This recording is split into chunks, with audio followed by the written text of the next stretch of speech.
Hello, I'm Beth Joey and welcome back to my YouTube channel. If you're new here, welcome. This is the channel where I paint my face, turn my camera on, and talk about some books. We are doing another 5-book reading update. I'm pretty sure I've released one fairly recently, but I've just been reading a ton of stuff due to Whateverthon, which happened in June. I will link my most recent vlog for that up above and down below so you can check out how much fun that was. But I'm not going to dilly-dally or dawdle any further. I'm going to get straight into this with the first book that I am talking about in this video, which is The Hand on the Wall by Maureen Johnson. I gave this book 5 stars and I do not have it with me because it is a library book and I've already returned it. So yeah, I loved this book so much. The Hand on the Wall is the 3rd book in the Truly Devious series, which follows Stevie Bell, who is a student at Ellingham Academy. Ellingham Academy was founded by Albert Ellingham as an academy for kids with special sort of talents and skills and abilities, and he wanted to build this whole school around playing games until he was thrust into the most dangerous game of all when his daughter and his wife go missing. Stevie Bell, a number of years later in the 2nd timeline, attends Ellingham Academy with the main goal of solving this age-old case until she is thrust into her own dangerous game when some of her classmates start to go missing and turn up dead. Obviously, I'm not going to tell you what happens in The Hand on the Wall because every book follows on very much from each other in terms of unraveling the mystery, but I can tell you that it was the perfect finale to this section of the mystery. I know the series continues, but I think this mystery is like wrapped up in this trilogy. This book had me so hooked that I honestly finished it within a matter of hours. I could not put it down once I picked it up. I loved the sort of teen angst and the romance that broke up the mystery of this book. It made those heavier scenes sort of feel a little bit less like they weighed down on you because you had those fun teen angsty bantery moments with the characters, because at the end of the day they're all like high school students, so they got to be young and have fun. But then you had this feeling of intense isolation as the snowstorm hit in this book and you knew everything was just about to kick off, and you would be at like the edge of your seat going, I know this snowstorm is going to make things go absolutely bonkers. I think the mystery itself was perfectly explained throughout this book, and I love that Stevie took you through step by step, case by case, culprit by culprit, like suspect by suspect, everything. She took you through how she got to the end result and how she got to the conclusion, which, you know, so you can, once you finish the book, you can look back in hindsight and go, oh, I totally understand why she came to that conclusion, why that person is the person that did all of this, because I can link it back. There were a lot of different POVs and timelines and characters to follow, and I find sometimes that can be incredibly confused and it can make the whole reading experience quite jumbled, but I think Maureen Johnson did an amazing job of building out each of those characters and giving them enough of a voice that you could really distinguish them when it was their time to have their point of view be, you know, front and center. So I essentially didn't leave this book feeling confused at all. It was absolutely amazing. The next book that I read was another 5-star read for me, and by the way, I think both of these were in Whateverthon week 2, so I will link the video for that up above and down below. Do go and check that out. But this book was Loveless by Alice Oseman. I love Alice Oseman at this point. I think all of her books should be required reading. I suck at describing this book though, so I am going to read you the Goodreads profile, which says, "It was all sinking in. I'd never had a crush on anyone, no boys, no girls, not a single person I had ever met. What did that mean? Georgia has never been in love, never kissed anyone, never even had a crush, but as a fanfic-obsessed romantic, she's sure she'll find her person one day. As she starts university with her best friends Pip and Jason in a whole new town far from home, Georgia's ready to find romance, and with her outgoing roommate on her side and a place in the Shakespeare Society, her teenage dream is in sight. But when her romance plan wreaks havoc amongst her friends, Georgia ends up in her own comedy of errors, and she starts to question why love seems so easy for other people but not for her. With new terms thrown at her, asexual, aromantic, Georgia is more uncertain about her feelings than ever. Is she destined to remain loveless, or has she been looking for the wrong thing all along?" Finishing this book was goosebumps, just genuine goosebumps. Alice Oseman is honestly a queen at writing relatable characters, fun plot lines, and people you can really get behind and fall in love with, and I love her books so much, and this one was just incredible. I'm sorry, I'm gushing. I became so invested in Georgia's story and her journey into sort of figuring out who she is and her own sexuality, as well as all of her relationships with her friends as well, and I love that this book felt so introspective at times, so that you kind of felt like you were reading, like, I don't know, like a diary entry of her sort of analyzing everything that's happening in her life and trying to figure out what that means for her. There was definitely an element of, you know, teen angst and teen drama, which just added a level of authenticity and also kind of gave you those moments of relief, gave you a few breaks because you did get to have a bit of fun while you were reading the book as well. And then there was just this soul-warming found family aspect as well. Like I said, at this point, every one of Alice Oseman's books that I've read so far just feels so important and really should be required reading for kids in high school, just so they feel like they have a character that they can relate to, and it isn't all doom and gloom, because I know kids during high school, everything can seem really, really hard and really, really, you know, overbearing and over the top, and everything is just completely out of proportion. But yeah, these books give you a chance to sort of find characters that you can relate to and see that there is like a light at the end of the tunnel. I would have loved to read this sort of stuff in high school. Enough gushing, we are moving on to my next book, which is the book that I read for my Whateverthon 48-hour readathon, which again, I will link up above and down below, and that is She Who Became the Sun by Shelley Parker Chan, which I DNF'd. Again, because I DNF'd this, I am going to be reading the Goodreads profile, and it says, in a famine-stricken village on a dusty yellow plain, two children are given two fates, a boy greatness, a girl nothingness. In 1345, China lies under harsh Mongol rule. For the starving peasants of the Central Plains, greatness is something found only in stories. When the Zhou family's 8th-born son, Zhu Chongba, is given a fate of greatness, everyone is mystified as to how it will come to pass.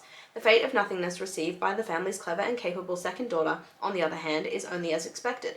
When a bandit attack orphans the two children, though, it is Zhu Chongba who succumbs to despair and dies. Desperate to escape her own fated death, the girl uses her brother's identity to enter a monastery as a young male novice. There, propelled by her burning desire to survive, Zhu learns she is capable of doing whatever it takes, no matter how callous, to stay hidden from her fate.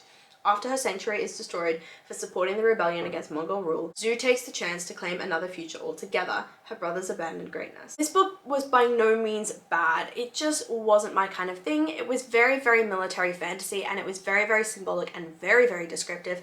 And as you guys know, I'm a plot-driven person. I need a little bit more to be happening in the plot. There was also a lot of characters and a lot of point of views and a lot of relationships and political parties and political sort of alliances to keep track of, and I was getting very, very confused reading this book, so I had to put it down. It just felt incredibly dense. Unfortunately, it meant that I would tune out at times when I was reading the book, but then when I returned to the book, I would feel like I hadn't really missed anything because I just tuned out on a whole paragraph of descriptors of the environment they were in or something like that. So yeah, it is an amazing book for people who I think love military fantasy, love that world building, love those political alliances and understanding all those different areas around a military fantasy. But yeah, that's just not something I'm interested in, so I DNF this book. The second last book was Namesake by Adrienne Young, which I think was one of the books I read in week 3 of Whateverthon. I will link the relevant video up above and down below so you can check that out.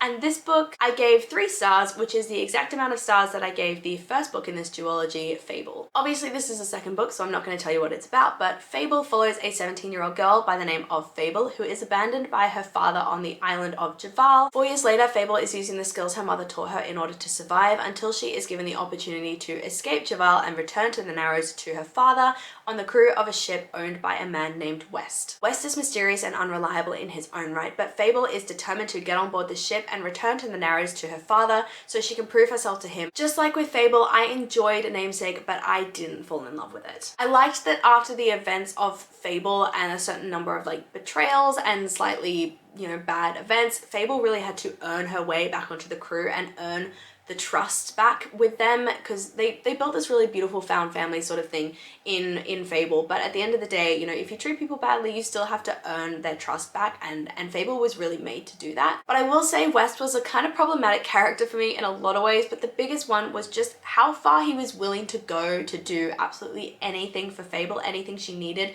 how he was willing to completely put his family out and risk them and their safety and everything for her, and he hadn't actually known her really for that long, and this was his family. So I thought that was a massive red flag, and I couldn't get behind their relationship after that because it just felt way too obsessive on his part. I think the plot of the sequel was sort of generally interesting, but it was one of those books where there was so many twists and turns happening in the storyline that you never really knew what Fable's actual plan for the sort of series of complications that were taking place. You never knew what her plan was, and at the end when it all sort of unraveled, you kind of looked at it and go, there's no way this was your plan. Like, I think someone's just saved your ass and you went into this situation with no plan, which makes no sense considering the amount of times they spent talking about the potential ways they were going to get around these complications. So it was just, it felt like there was no plan. But I did appreciate that the ending really did come full circle. Every character sort of ended up where they were supposed to be, and it was all sort of happy ending, hunky-dory, all that kind of thing. So yeah, 3 stars, didn't love it, didn't hate it. And the last book for this video is Gideon the Ninth by Tamsyn and Muir, which I gave 3 stars. This is a book I read in audiobook, so again, I do not have a copy of the book for you. And because I read it only in audiobook, I've discovered that that is not the method I should use to read books. So yeah, I didn't pay a ton of attention when I was reading this, so I'm gonna have to read you guys the Goodreads blurb. I'm so sorry. But the blurb says, the Emperor needs necromancers, the 9th necromancer needs a swordswoman. Gideon has a sword, some dirty magazines, and no more time for undead bullshit. Brought up by unfriendly, ossifying nuns, ancient retainers, and countless skeletons, Gideon is ready to abandon a life of servitude and an afterlife as a reanimated corpse. She packs up her sword, her shoes, and her dirty magazines and prepares to launch her daring escape. But her childhood nemesis won't set her free without a service. Harrowhawk Nonagesimus, Reverend Daughter of the Ninth House and Bone Witch Extraordinaire, has been summoned into action. The Emperor has invited the heirs to each of his loyal houses to a deadly trial of wits and skill. If Harrowhawk succeeds, she will become an immortal, all-powerful servant of the resurrection, but no necromancer can ascend without their cavalier.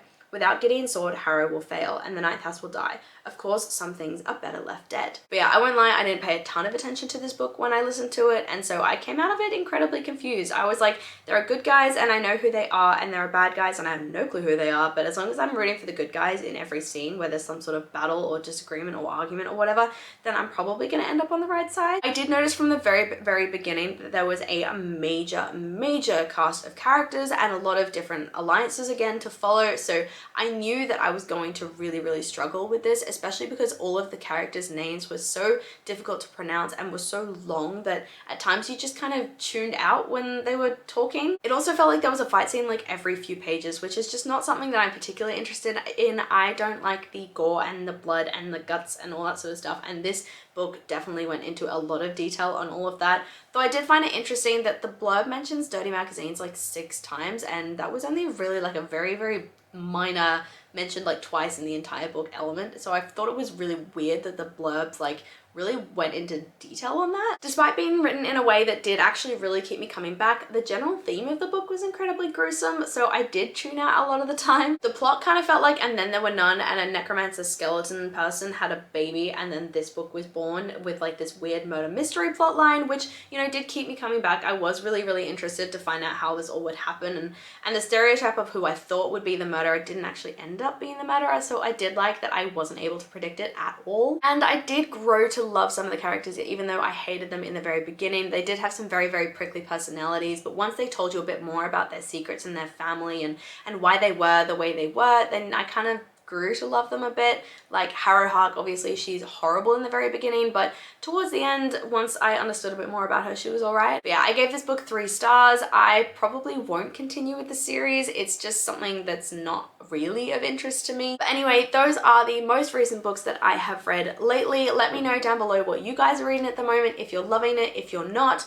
I love to chat to you guys in the comments down below, and I do my best to reply to every single comment. I really hope that you liked this video, and let me know if you did by liking, subscribing, and hit that notification bell all down below. It is a really easy way to help my channel grow, and I will see you lovely people in my next video. Bye!